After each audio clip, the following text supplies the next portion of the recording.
سال سے اس ملک سے پیسہ چوری کر کے ملک سے باہر لے گئے ہیں۔ ان کی اربوں ڈالر کی جائیدادیں اور پراپرٹیز باہر پڑے ہوئی ہیں، اربوں روپے نہیں، اربوں ڈالرز کی ان کی پراپرٹیز باہر پڑی ہیں۔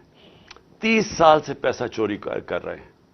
حدیبیہ پیپر مل جب پہلی دفعہ سامنے آئی تھی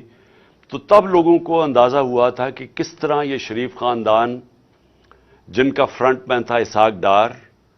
جس نے 2025 اپریل میں 164 کا بیان میجسٹریٹ کے سامنے لکھوایا تھا، اور 164 کا بیان وہ ہوتا ہے جب میجسٹریٹ پوچھتا ہے کہ آپ کے اوپر کوئی دباؤ تو نہیں ہے، تو اس نے کہا جی میں یہ خود کہنا چاہتا ہوں، کیونکہ اس وقت نواز شریف چھوڑ کے ملک باہر چلا گئے تھے سعودی عربیہ، اور اس میں اس نے بتایا کہ کیسے وہ شریف خاندان کا پیسہ، اس ملک چوری کا پیسہ اس ملک سے لانڈرنگ کر کے یعنی غیر قانونی طور پہ باہر بھیجتا تھا، اور پھر کیسے ادھر وہاں ایک کوئی قاضی فیملی تھی، ان کا نام بھی بینک اکاؤنٹس بتائے، اور وہ پھر کیسے اس پیسے کو واپس پاکستان ریمیٹنسز کے نام پہ بھیجتے تھے، اور وہ پھر شریف خاندان میں چلا جاتا تھا۔ تو یہ تو پیسہ جو پاکستان آ جاتا تھا،